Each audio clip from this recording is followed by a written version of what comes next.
Rock and roll gave us legends, but some of them, absolute nightmares. From stadium chaos to on-stage meltdowns, ego-fueled feuds to shocking scandals, these are the 20 biggest jerks in rock history. Axel Rose, riot-inducing late shows. Vince Neil, excess without limits. Lou Reed, the artist who hated people. And that's just the beginning.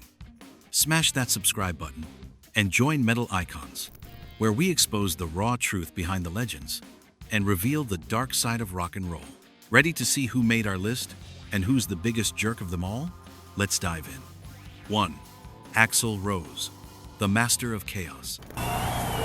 Well, thanks to the lame-ass security, I'm going home. When Guns N' Roses dominated the rock world in the late 1980s and early 1990s, frontman Axel Rose stood as one of the era's most electrifying performers. His vocal range, spanning multiple octaves, combined with raw stage energy, made him a generational talent. The band's debut album, Appetite for Destruction, became one of the best-selling records of all time, and for good reason.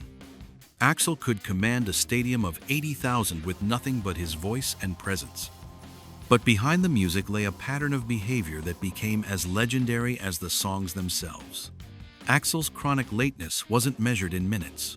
Shows regularly started 2 to 3 hours past schedule. The rest of the band would wait. The crew would wait. And tens of thousands of paying fans would wait, their patience evaporating as the delays stretched on. To Axel, the performance began on his terms, when he decided he was ready, regardless of ticket times or audience expectations.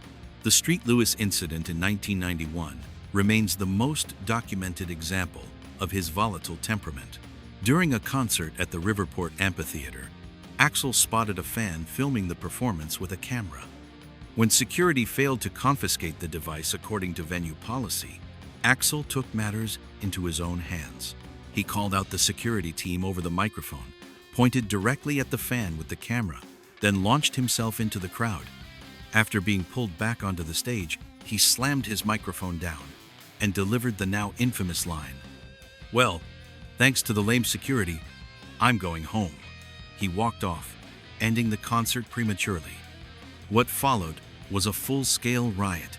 The crowd, which had already waited hours for the show to begin, erupted in fury. The destruction to the venue was extensive, resulting in injuries and significant property damage. The incident led to legal consequences and cemented Axel's reputation as one of rock's most unpredictable figures. His vocal talent remained undeniable, but so did his capacity for self-destructive decision-making. 2. Vince Neil, excess without boundaries.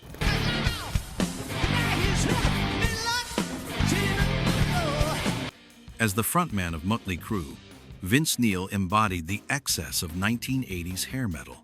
The band's image was built on parties, leather, and a lifestyle that pushed every boundary. With his distinctive voice and blonde hair, Vince became the visual and vocal centerpiece of one of the decade's most successful rock acts. Albums like Shout at the Devil and Dr. Feelgood sold millions, establishing Mötley Crüe as arena-filling superstars. The party lifestyle, however, came with severe consequences. Vince's reputation for reckless behavior extended far beyond the stage. The 1,984 car accident remains the darkest moment in his personal history. The incident resulted in tragedy and had profound effects on everyone involved. It was a turning point that demonstrated how the rock and roll excess Mötley Crüe celebrated in their music could lead to devastating real-world outcomes. Beyond this tragedy, Vince developed a reputation for physical altercations, including confrontations with members of other bands. The pattern of behavior suggested someone living without consideration for consequences, fueled by the fame and wealth that success had brought.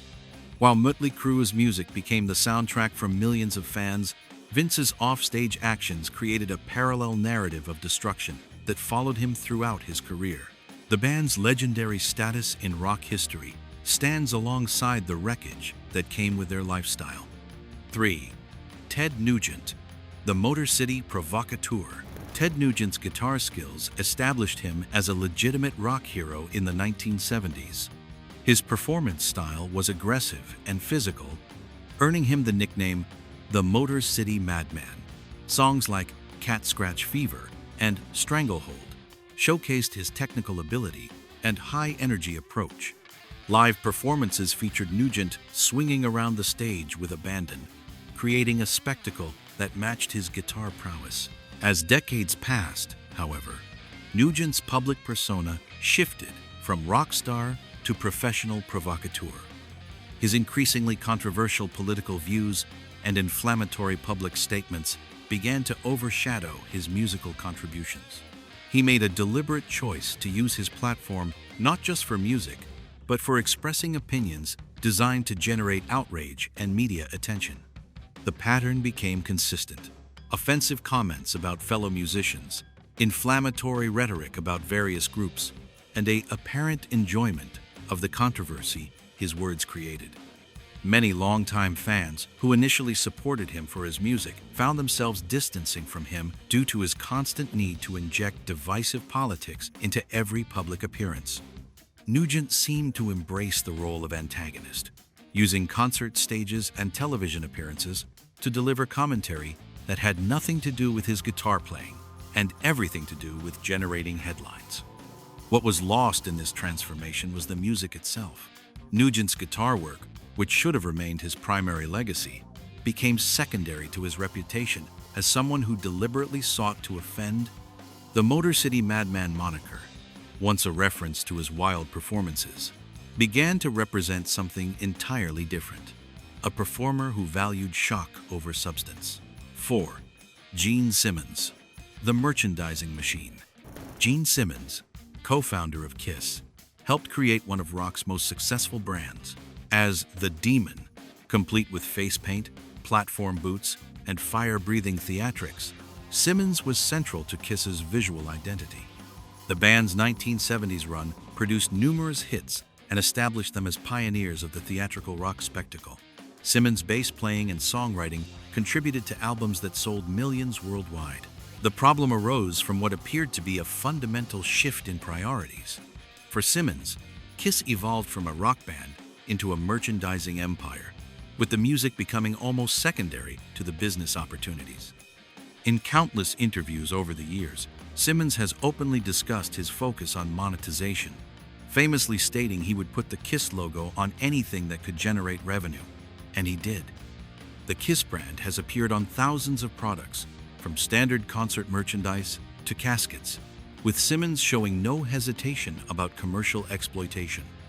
His public statements often revealed an attitude of superiority toward fans and anyone not operating at his level of wealth or fame. He has made insensitive comments in various interviews, displaying what critics described as arrogance and contempt for those he deemed beneath him.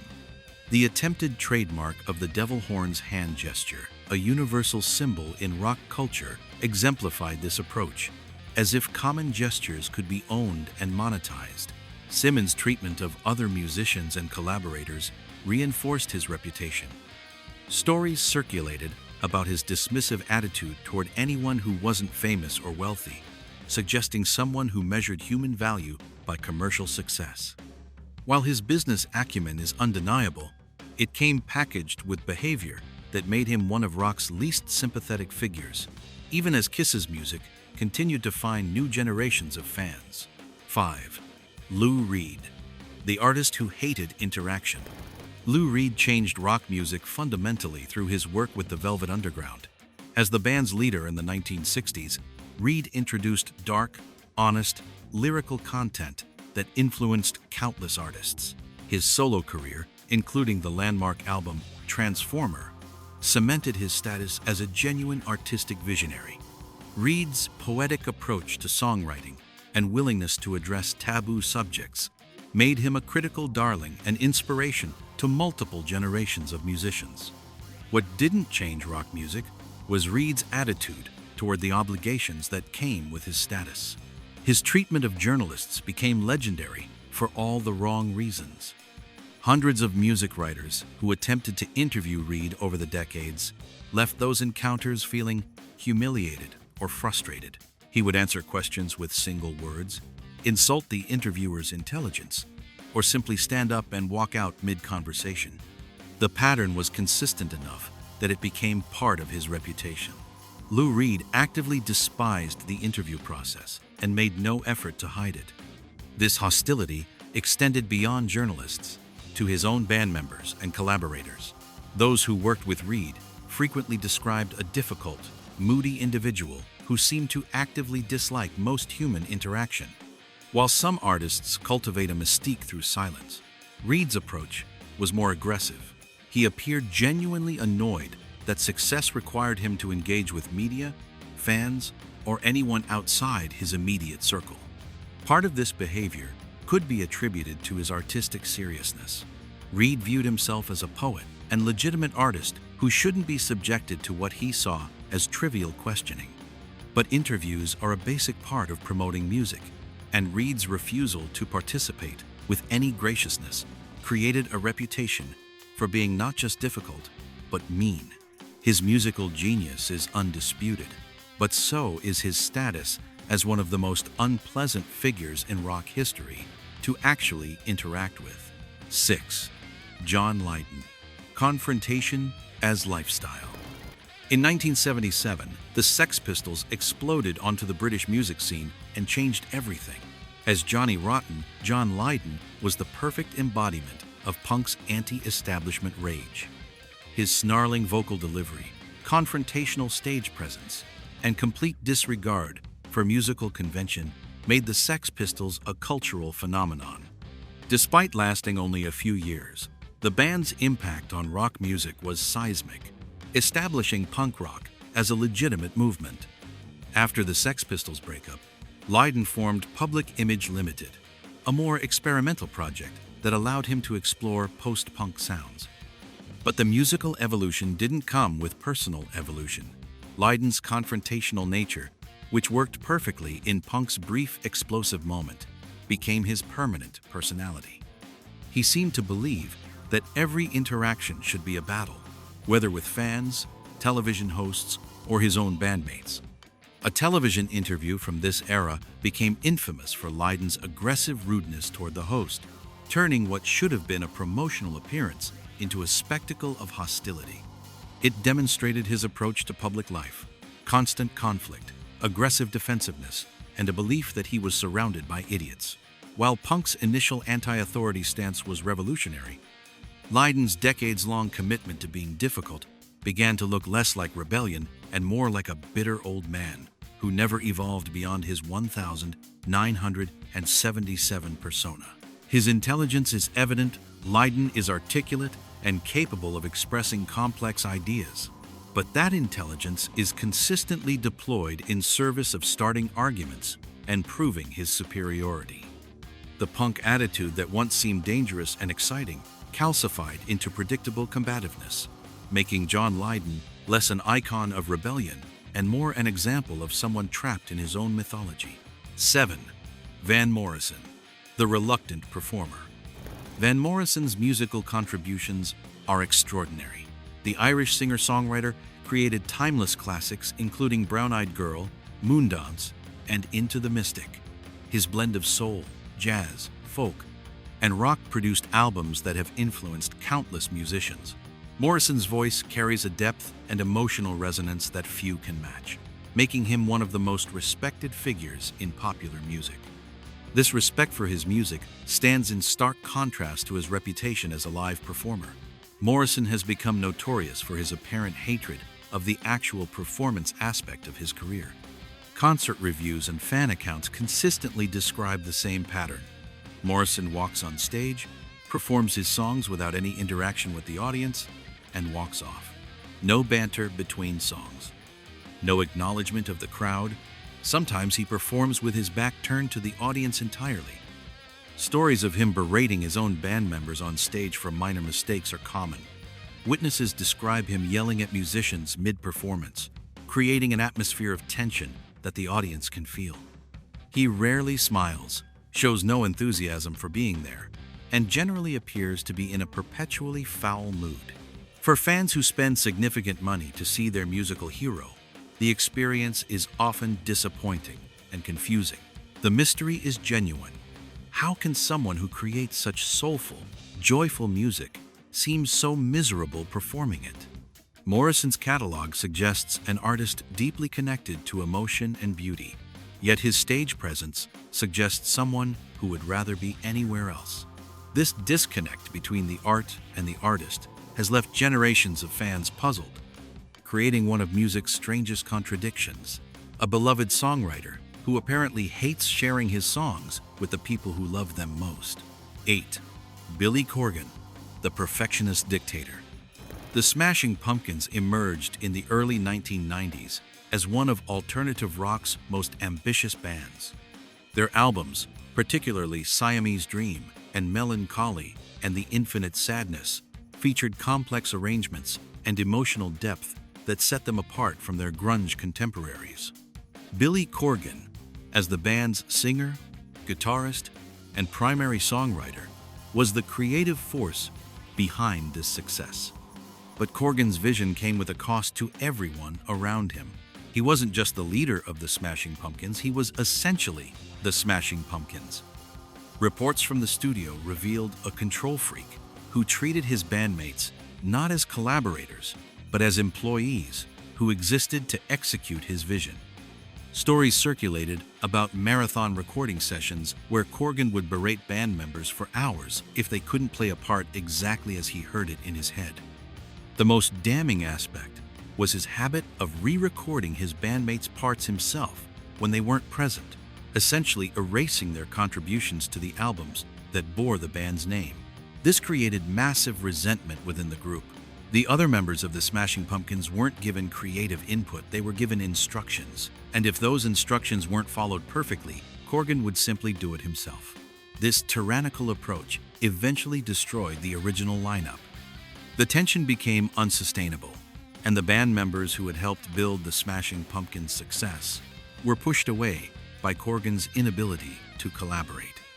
His genius as a songwriter was real, but so was his belief that only he could properly execute his musical ideas.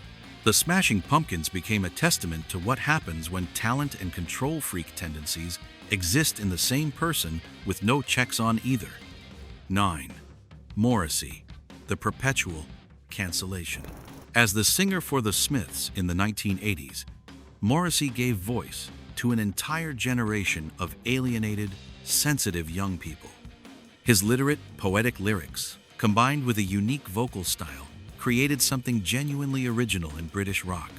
Songs like There Is a Light That Never Goes Out and How Soon Is Now remain classics, and the Smiths' influence on indie rock cannot be overstated.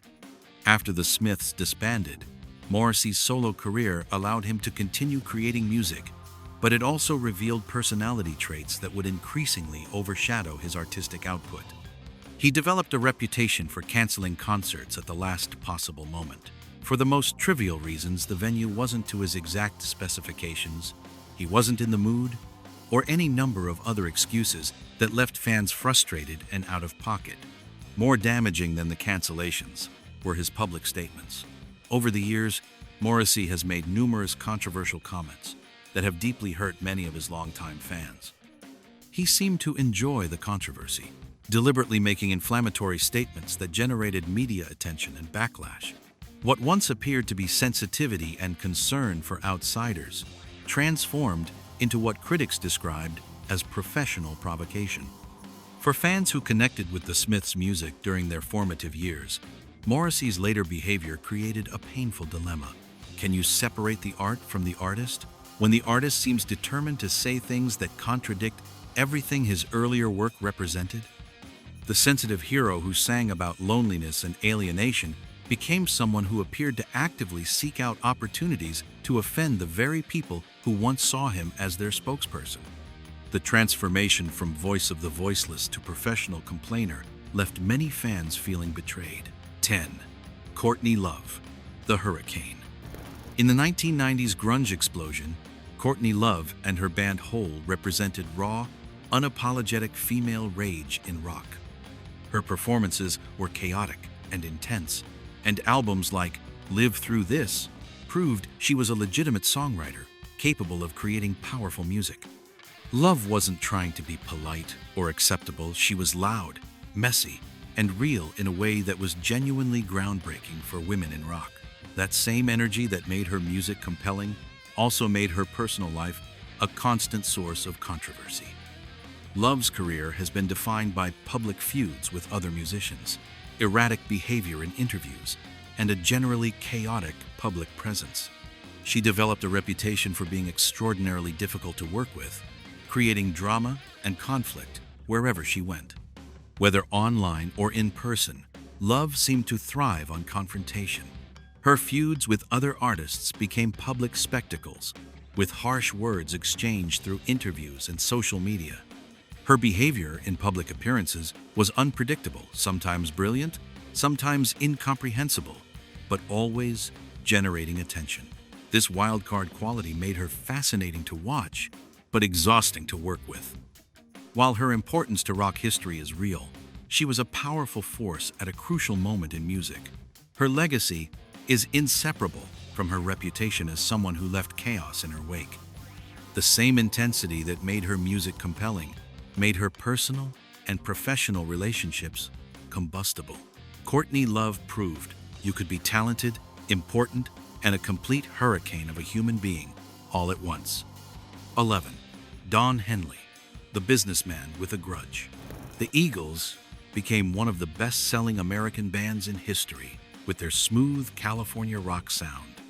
Don Henley, as both drummer and vocalist, sang some of their biggest hits, including Hotel California and The Boys of Summer, from his solo career. His songwriting skills and distinctive voice were central to the Eagles' commercial success throughout the 1970s. Behind that polished music was a business operation run with ruthless efficiency. Henley and his partner Glenn Frey controlled the band like corporate executives, making decisions with complete authority and removing anyone who questioned their leadership. The Eagles weren't a democracy, they were a dictatorship with two men at the top who made all the rules. Band members who challenged Henley and Frey's authority found themselves fired. The two leaders were famous for their perfectionism, but also for their unwillingness to tolerate any dissent. Years after the band's initial breakup, Henley continued this pattern through legal action. He and the Eagles became known for aggressively suing anyone they felt was infringing on their music or brand, using their wealth and legal resources to protect their interests. This litigious approach created a reputation for being overly protective and money-focused. While protecting intellectual property is reasonable, the frequency and intensity of the legal actions suggested men who valued control and profit above all else. They created beautiful, relaxing music about taking it easy, but the reality of how they conducted business was anything but relaxed. Don Henley's legacy includes both his musical achievements and his reputation as one of rock's most ruthless businessmen. 12. Roger Waters, the creative tyrant. Pink Floyd created some of progressive rock's most ambitious and successful albums. Records like The Dark Side of the Moon, Wish You Were Here, and The Wall are considered masterpieces of the genre, featuring complex musical arrangements and conceptual depth that influenced generations of musicians. Roger Waters, as bassist and primary lyricist for these albums, was the conceptual force behind Pink Floyd's greatest work. As Waters' creative control increased, so did his ego and his belief that Pink Floyd was essentially his project. He began treating the other band members as backing musicians rather than equal partners, despite their essential contributions to the band's sound. His controlling nature made him difficult to work with, and his tendency to belittle his bandmates created a toxic environment. The situation escalated to the point where Waters forced out keyboardist Richard Wright, a founding member of Pink Floyd, during the recording of The Wall. After Waters himself left the band, he attempted to prevent the remaining members from using the Pink Floyd name through legal action, arguing that he was Pink Floyd and they were merely his former employees. He lost that legal battle, but the attempt revealed his mindset. The irony is profound. Waters wrote extensively about the corrupting nature of power and ego in his lyrics, particularly on The Wall and Animals, yet his own behavior embodied those exact qualities. He created conceptual albums warning about authoritarianism while behaving like an authoritarian within his own band. Roger Waters' artistic brilliance was matched by his inability to see how his own actions mirrored the things he criticized in his music. 13. Jerry Lee Lewis, The Killer's Killer Secret. Jerry Lee Lewis was one of rock and roll's original pioneers. In the 1950s, his piano playing was revolutionary, wild, physical, and dangerous in a way that perfectly captured rock's rebellious spirit. Songs like Great Balls of Fire and Whole Lotta Shakin' Going On established him as one of the genre's founding figures. They called him The Killer for his explosive performances, where he would play the piano with his feet, kick over his stool, and perform with an energy that was completely new. In 1957, Jerry Lee Lewis was on the verge of international superstardom. He had major hits, a growing fan base, and was scheduled for a tour of England that was supposed to elevate him to the same level as Elvis Presley. He was riding high on success, seemingly unstoppable. Then the truth about his personal life emerged. When Lewis arrived in England for the tour, a curious reporter discovered details about his marriage that shocked the public, particularly in the conservative 1950s. The revelation created immediate and massive public outrage. The scandal was so severe that the entire tour was canceled. Radio stations stopped playing his music. He was essentially blacklisted from mainstream success. His career as a rock and roll superstar ended almost overnight. What had taken years to build was destroyed in days. While he continued performing and eventually found success in country music decades later, he never regained the momentum he had in 1957. The scandal demonstrated how personal choices could have immediate and devastating professional consequences, especially in the 1950s when public morality standards were strictly enforced. 14. Ike Turner, the Dark Genius. Ike Turner was a genuine pioneer of rock and roll music. His work in the 1950s helped create the foundation of the genre, and he was a skilled musician and bandleader. When he discovered Anna Mae Bullock and transformed her into Tina Turner, they became one of the most dynamic live acts in music. The Ike and Tina Turner Revue was legendary for its energy and showmanship, featuring Tina's incredible voice and stage presence, backed by Ike's musical direction. Behind this success was a story of control and cruelty that eventually became public knowledge. Ike Turner wasn't simply a difficult bandleader or a demanding perfectionist. Accounts from those who knew him, particularly Tina Turner herself, revealed a pattern of abuse that went far beyond normal professional tensions. He ruled his band and his household with control that was absolute and enforcement that was violent. The stories that emerged, particularly from Tina Turner's autobiography and the subsequent film adaptation, painted a picture of systematic mistreatment. Ike's behavior wasn't about artistic temperament or rock and roll excess. It was about power and control, exercised through fear. His actions toward Tina and others around him were so severe that they completely overshadowed his legitimate musical contributions. When the full truth became public knowledge, Ike Turner's legacy was permanently altered. While his role in creating rock and roll is historically significant, his personal behavior was so terrible that it became impossible to discuss his musical achievements without addressing his actions. He represents the darkest side of the power dynamics that can exist in the music industry. 15. Phil Spector, The Wall of Sound and Terror. In the 1960s, Phil Spector revolutionized record production with his wall of sound technique. By layering multiple instruments and creating dense orchestral arrangements for pop songs, he produced some of the era's biggest hits for artists like the Ronettes, the Crystals, and the Righteous Brothers. His production work was genuinely innovative, and he was celebrated as a genius in the studio. But that genius came with behavior that made him feared throughout the music industry. Spector's studio sessions were notorious for his treatment of musicians and singers.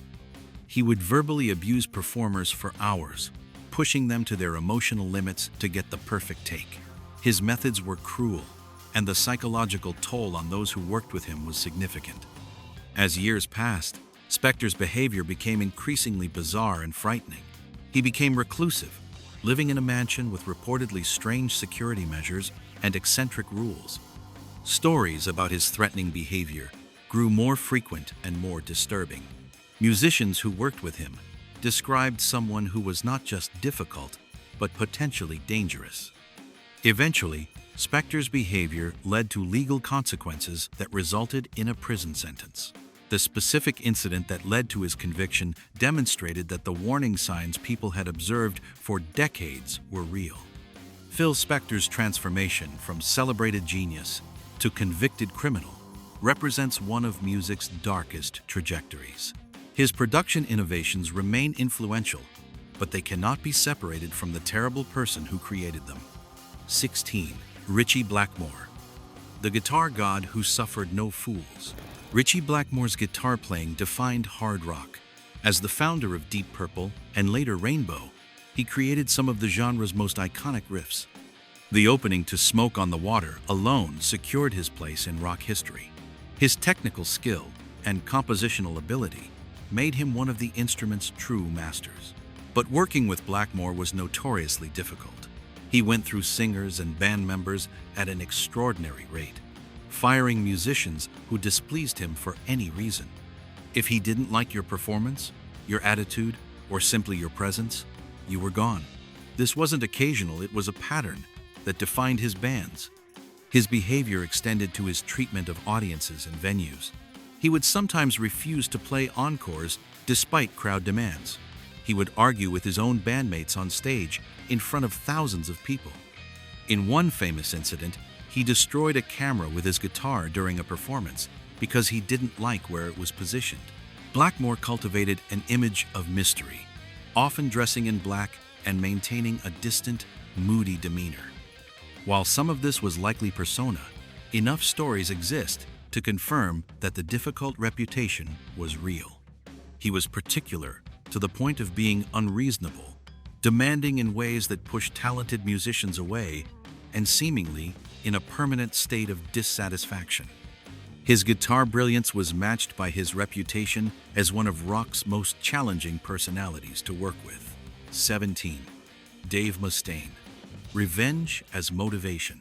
Dave Mustaine's story with Metallica is well documented. He was the band's original lead guitarist in their early days, contributing to their initial sound and co-writing several songs that would appear on their first album. But his volatile personality and aggressive behavior created conflicts with the other band members. Eventually, they made the decision to remove him from the band, waking him up one morning, telling him he was out, and putting him on a bus home. For Mustaine, this wasn't just a firing, it was a betrayal that would fuel him for decades. He responded by forming Megadeth, determined to create a band that would surpass Metallica in speed, technicality, and heaviness. His entire career became driven by this need to prove he was better than the band that rejected him. Interviews with Mustaine consistently returned to his time with Metallica and his feelings about being dismissed. Even as Megadeth achieved significant success in its own right, selling millions of albums and establishing itself as one of thrash metal's big four bands, Mustaine couldn't let go of the grudge. The bitterness remained a defining characteristic of his public persona. His leadership of Megadeth reflected this intensity. He was demanding and difficult, firing dozens of musicians from the band over the years. His need for control and his inability to let go of past grievances made him a challenging person to work with. While his talent as a guitarist and songwriter is undeniable, his legacy is inseparable from his reputation as someone driven by resentment and ego. 18. Yngwie Malmsteen, the Unleashed Fury.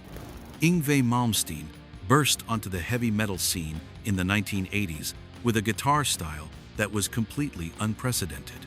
His neoclassical approach, combining incredible speed with Baroque musical influences, created a sound that was both technically stunning and musically distinctive.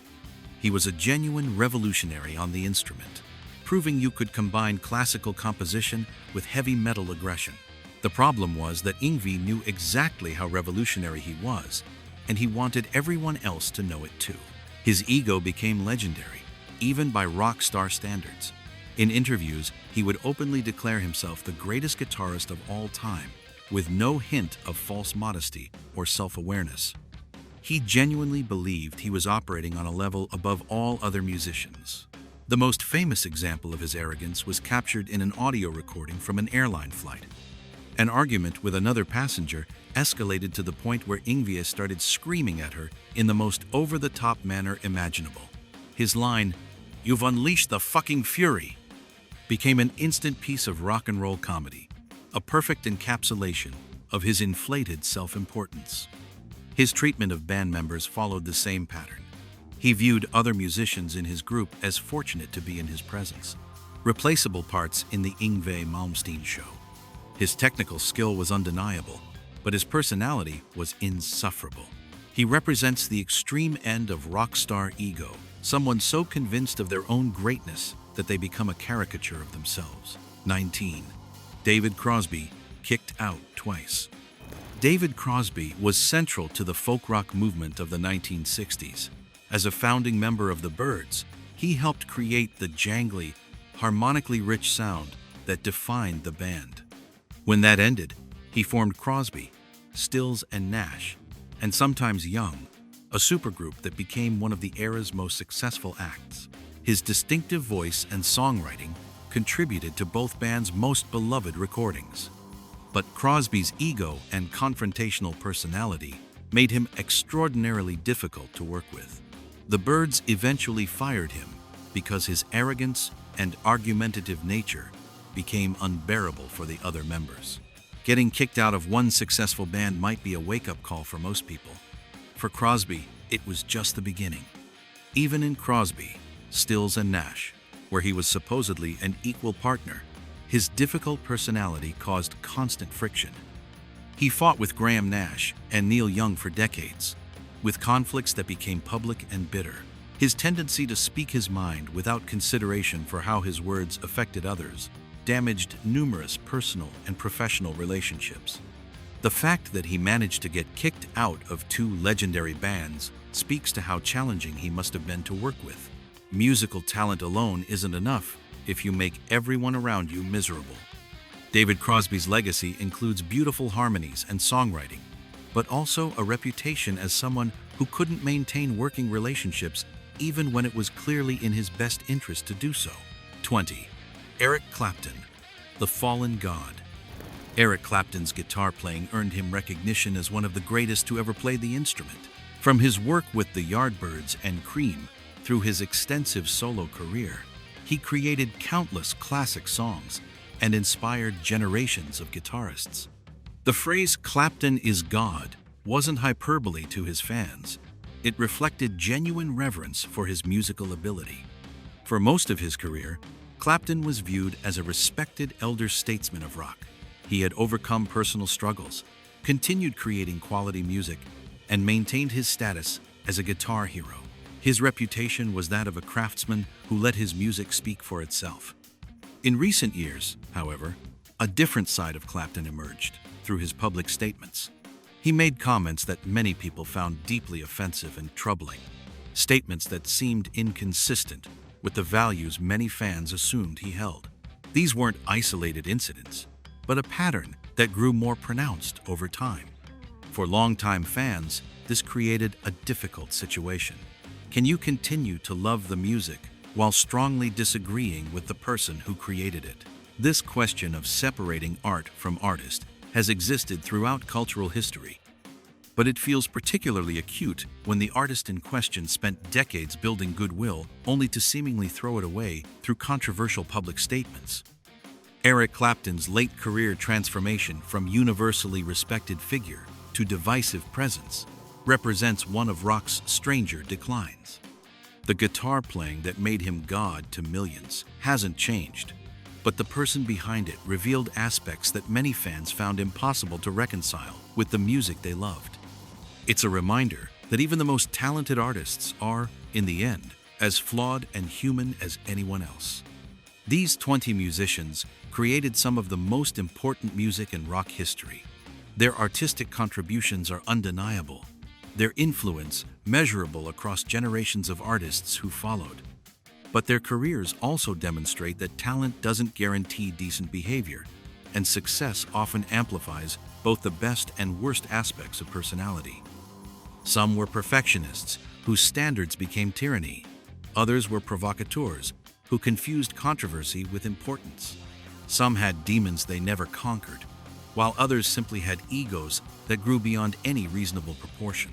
Their stories serve as reminders that the mythology of the rock star, the idea that genius excuses all behavior, is just that, mythology. The music remains. The songs that defined eras, the guitar solos that inspired millions, the lyrics that gave voice to feelings people couldn't articulate themselves. That artistic legacy is separate from the personal failures, the cruelty, the arrogance, and the destruction. Whether fans can make that separation is an individual choice, but the facts of both the music and the behavior stand on their own. Rock and roll promised freedom from convention, rebellion against authority, and the space to be completely yourself. For these 20 artists, being completely themselves meant showing that genius and jerk behavior aren't mutually exclusive. They climbed to the top of the mountain, then spent years kicking everyone else off it, proving that sometimes the price of legendary status is becoming a cautionary tale about what not to become.